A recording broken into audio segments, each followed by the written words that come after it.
Senior सहाफ़ी और तज्ज़ियाकार जावेद चौधरी ने कहा है कि इस्लामाबाद हाई कोर्ट के जजेस की जानिब से एक सियासी जमात के आलाकार बनने के बाद वफाकी हुकूमत को मजबूरन दूसरी हाई कोर्ट्स के जजेस वहां तैनात करने पड़े हैं। अब इन जजेस में से एक को chief justice Islamabad high court भी तैनात कर दिया जाएगा ताकि जस्टिस मंसूर अली शाह की तरह सियासत करने वाले जस्टिस मोहसिन अख्तर कियानी का रास्ता रोका जा सके। अपनी ताज़ा तहरीर में जावेद चौधरी कहते हैं कि हुकूमत और रियासत ने मिलकर बड़ी मुश्किल से दिन रात एक करके 26वीं आईनी तरमीम पास कराई, जिसका मकसद सुप्रीम कोर्ट को कंट्रोल करना और जस्टिस मंसूर अली शाह को चीफ जस्टिस बनने से रोकना था।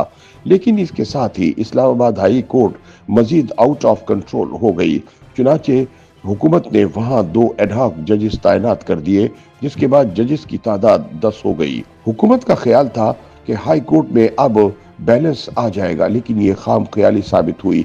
चुनाचे फिर हुकूमत 3 हाई कोर्ट से 3 जजेस इस्लामाबाद लाने पर मजबूर हो गई।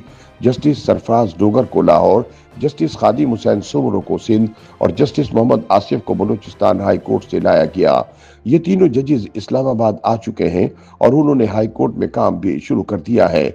दूसरी तरफ वकला ने हड़तालें शुरू कर दी हैं और इन जजों की अदालतों में पेश न होने का ऐलान भी कर दिया है। जावेद चौधरी कहते हैं कि आप देख लें, एक बहरान टालने के लिए रियासत को कितने नए बहरानों से गुजरना पड़ रहा है।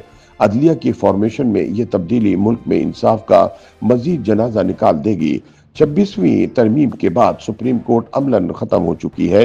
इसका एहतराम और वकार दोनों मिट्टी में मिल चुके हैं और इसमें जजेस का कसूर भी है।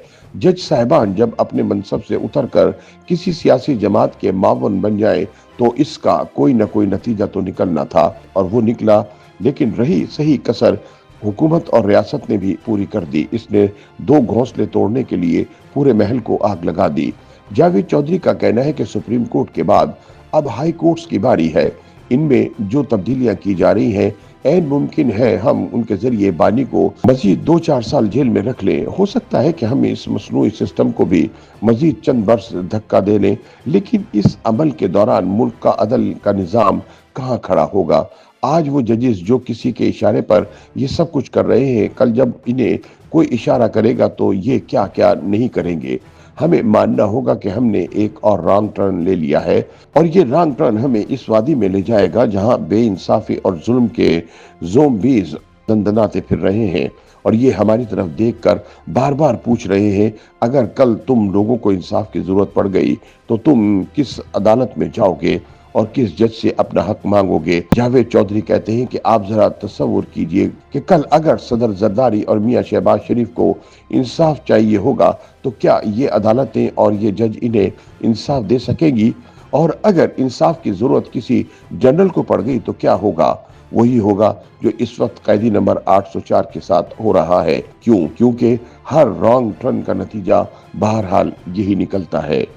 YouTube पर गूगली न्यूज देखने के लिए youtube.com की सर्च बार में गूगली न्यूज टीवी टाइप करें। गूगली न्यूज के पेज पर सुर्ख रंग के सब्सक्रिप्शन वाले बटन पर क्लिक करना ना भूलिए। YouTube पेज पर अपलोड होने वाली वीडियोस से बाखबर रहने के लिए बेल आइकन पर क्लिक कीजिए। आपको हर नई वीडियो के बारे में नोटिफिकेशन मौसूल हो जाएगा।